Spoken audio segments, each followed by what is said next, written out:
The number one offender in this. Tim Tebow, football legend, went on the massive Flagrant podcast with comedian Andrew Schultz to discuss the work he's now doing all around the world with the Tim Tebow Foundation, fighting for the most vulnerable. And we've actually gotten to interact with Tebow a few times this year. We've actually been in the room as dozens of agencies from around the world work together to fight what Tim is going to share in this clip. Let's go ahead and check it out. Those red dots, this is New York State. That every red dot is a unique IP address that is downloading and sharing child images and videos. And that's just the last 30 days in the state of New York. Jesus. Whoa. That is horrible. So all of these are individual people that are sharing child essay material. Guys, there's hundreds of these location markers there. Yeah. All under the age of 13, all just in the last 30 days from the time of like their recording. Like that's not looking at a full year. That's not looking at a couple months. It's literally just 30 days. And this is sex trafficking. This is literally the digital exploitation of children. Like we usually talk at Red Light Rebellion about the victims, about the young people that are being targeted for exploitation. We talk about the pimps and the traffickers, but all of these little dots, like these dots are the consumers. They're the buyers, and trafficking, supply and demand, they're the ones that are making this problem so freaking bad. And we're going to get into who the number one offender is and how America is actually fueling the demand for sex trafficking. But first, let's look at the magnitude of this, because this is happening all around the country, not just in one state. Tim actually went on the Sean Ryan show to talk about this very same thing with Sean. Sean Ryan's platform usually is dedicated to telling stories from veterans, but Tim talks about how massive this problem is all across the country, and it's actually pretty hard to wrap your head around. Let's check it out.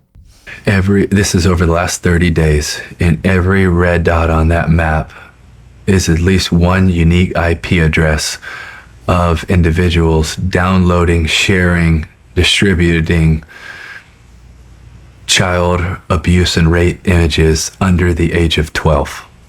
And there's over 111,000 of them just in the US of the last 30 days.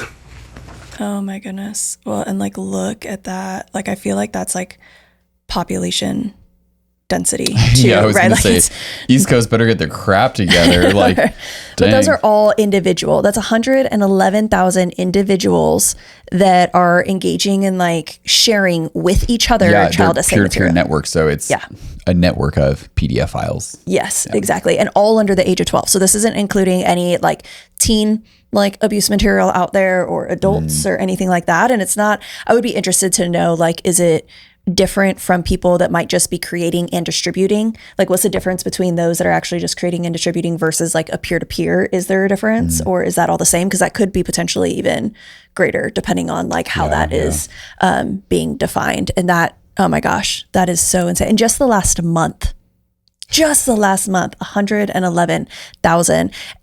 But you'll never guess who the number one offender actually is. Tebow goes more into this in the Flagrant podcast. And this is trafficking, except this is just trafficking down the hall. Yeah. That's key. This is sex trafficking. But unfortunately, it's actually in our home, and here's why. The number one offender in this, biological fathers. No way. Whoa. Yes. That's bad. Y'all, this is so disgusting. The fact that the person that is supposed to be children's number one protector is their number one predator in these houses. Like, Yeah. guys, I'm going to start cussing here. Seriously though, like, Yeah. No, it's infuriating. And I remember the first time we actually learned about this dynamic, it was actually from one of the detectives that works in the greater Phoenix area. And he's like an OG detective. He's literally been fighting sex trafficking and exploitation for a couple decades. And he's talked about how the best use of his time in the past few years has actually been going after these bad dads and doing undercover stings online to be able to collect the evidence and prosecute these guys, because it is it makes me sick to my stomach thinking that this is happening.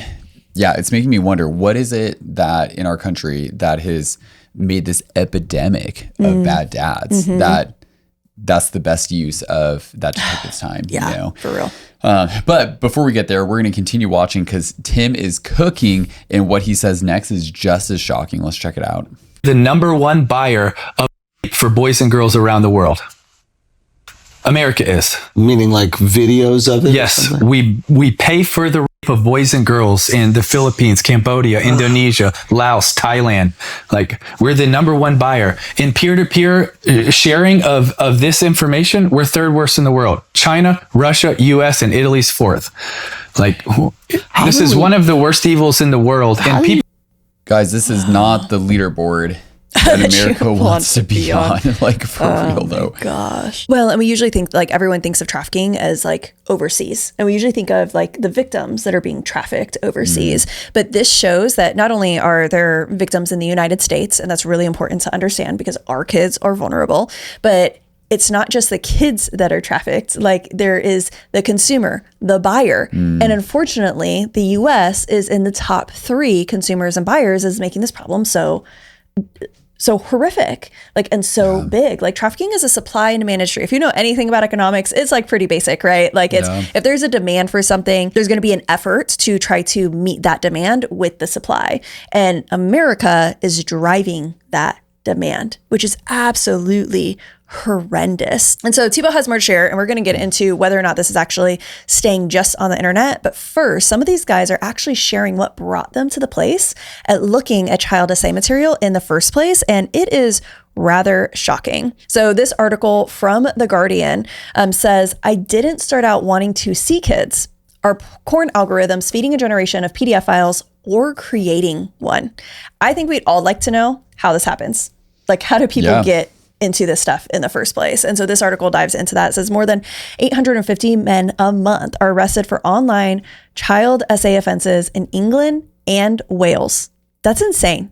That's a lot of people. So many. Well, and what's crazy is that we saw already the number should be way higher in the States. Yes. For something like that. Well, in England and Wales, they're much smaller countries too. Right, so like right, that right. 850, like proportionally, I'd be really interested to see that. It says they come from every walk of life: teachers, police officers, doctors, TV presenters, and the numbers are rising every year. How did this happen? That is a great question. I think that's what we would like all of us, like we would all want to know. Well, the article opens up with a story of a guy named Andy talking about how he was on vacation with his family, got a call from his neighbor because the police were at his house and were looking for him. And he knew exactly why. It says Andy had been watching and sharing images of children being essayed for several months before the police appeared at his door. And the reason, like what got him to that place, is really interesting. It says Andy argues that he has no intrinsic interest in children. So usually when we like are looking at these situations, we're like, oh, this person is a PDF file. Like they like want to hurt kids, like they're messed up, like they've got these like intrinsic desires for this, and like that's not okay. They need to be like locked up, all that kind of stuff, right? But Andy argues that he is not a PDF file. He's not naturally attracted to minors. But he says it came about through a corn addiction to seek out ever more extreme images. I am fully accountable, Andy tells. None of this is an excuse. I look back at what I did with huge regret and shame, but I didn't start out wanting to see kids. I was addicted to corn, and I went down a road of being totally desensitized as I got further and further from what was normal. Wow. That speaks so much to how corn affects our brains and how it engages with like our dopamine centers in our brain and how it like over time progresses into more extreme content.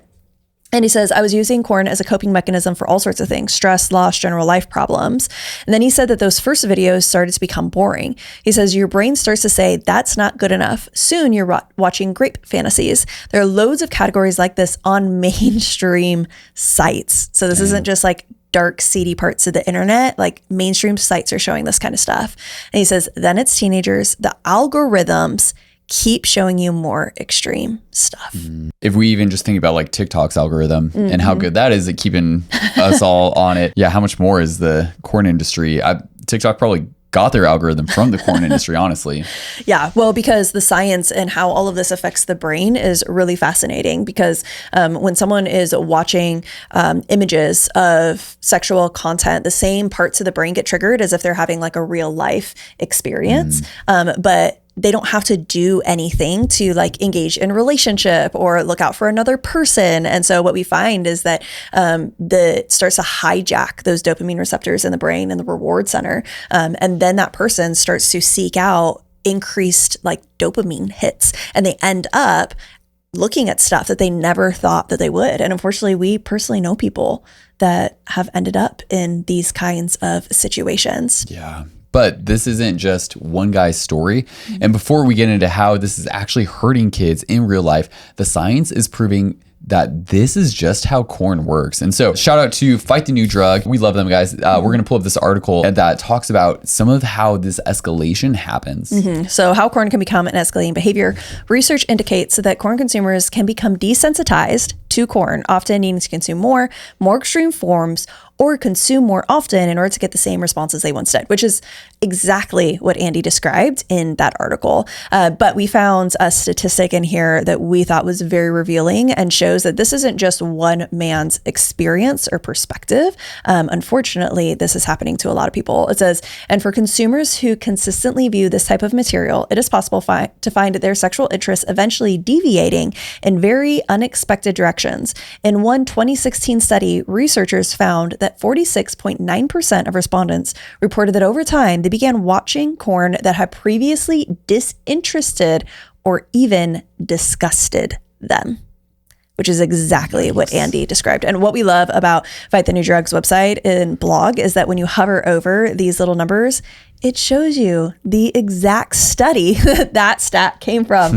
Oftentimes when we talk about topics like corn and its harmful effects, people are like, oh, well, that's just like a moral or religious argument. And sometimes people will try to discredit for that reason.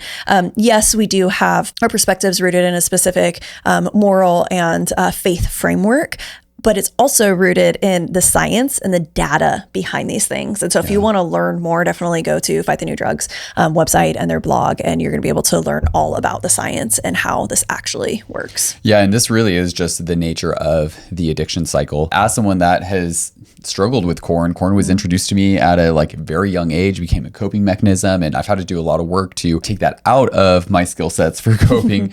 And even though I clinically would never be categorized as like a level 3 offender for sex addiction, the nature of addiction is that it is progressive. And so, and the reality is that no one knows what type of person they're going to be deep in addiction. And because everyone I know from different programs I've been in to every kind of addiction as well too, addiction is the nature of crossing your own boundaries. And so, and not being able to stop. Well, I appreciate you sharing that, because in these situations, this is criminal. There are victims in these situations that need justice. And those that are experiencing what Andy experienced need to receive justice. And yet we can also see that if this is a behavior addiction, if this is starting with something that feels minor, that might be even culturally acceptable in some regards, but it can lead to something so freaking severe, then this could actually be preventable, which I think is like a really good discussion to begin to have and reframing culturally how we think about these things. Could the explosion that we've had of bad dads, I don't know the data on how many bad dads we had 20, 30 years ago, but we've got a lot right now. Yeah. And the other thing that we have a lot of is internet pornography that accelerated at the same time over the last 20, 30 years. And so that's where at Red Light Rebellion, we are so passionate about not just preventing the next generation of victims, but the next generation of buyers from sex trafficking. Absolutely. And so before we tell you how you can be a part of stopping this, it's important to understand that these behaviors don't just stay online. And so Tim drops this shocking reality on Flagrant and leaves everyone speechless. Let's check it out. I should say this about this. Bro. Just every one of these offenders that are downloading and sharing this, 55 to 85% are hands-on offenders, and your average offender has 13 victims in their lifetime. So every time you take one off the street, you're protecting multiple kids. Just take them out. Holy cow, y'all. Wow. I don't know if you heard Ashok and Andrew. They're just like, just take him out. Just kill him. Like, I feel like so many of you, I think that's like the most common sentiment in response to something like that is like, there's some people that, oh my God, that's horrible. 13 on average. Well, and he had said the same thing to the national average too when he was on Sean Ryan. And we did the math on those 111,000 offenders. He said 55 to 85% of them are offending actual victims with an average of 13 victims. And that Like in person, someone physically being abused. Yep. And that math comes out to somewhere between like 796,000 to 1.2 million potential children that are being victimized in their own home in America. Like Brianna was saying, this isn't just some overseas thing. This potentially 1 million kids in America are being abused by Americans. And this is really trafficking in all of its forms. Like, it's not just happening overseas, right? Like, it's kids here in the States that are being trafficked, that are being physically and digitally like violated and abused. And it's the adults that are supposed to keep them safe. They're the ones creating the demand. They're the ones that are consuming that abuse. Like, this is definitely something we can't just look overseas and be like, man, they have problems with trafficking. Like, they need to like sort that out. It's like, no, we're fueling the demand and we're also abusing our own kids. Whether that abuse escalates into like a trafficking situation or it just stays like abuse and exploitation, like this is completely unacceptable. And so if you're watching this right now and feeling like your next step is to kick in doors, guns blazing, ready to deliver a message of justice to these offenders, we feel you. But if you don't already have a special set of skills and the badge to do so, here are some of the biggest ways that you can actually make a difference right now.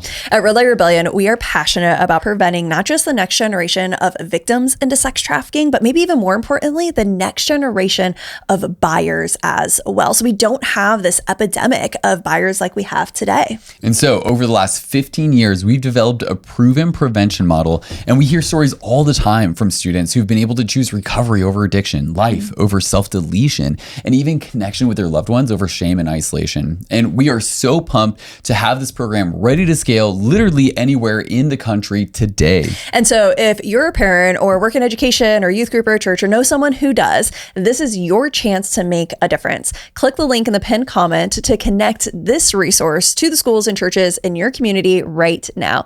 And if you yourself want to learn more about sex trafficking and this grooming process so that no other child has to experience exploitation again, go ahead and check out our free Red Flags program below as well. Because if these offenders today could have gotten the help they needed before it was too late, we may be having a different conversation right now.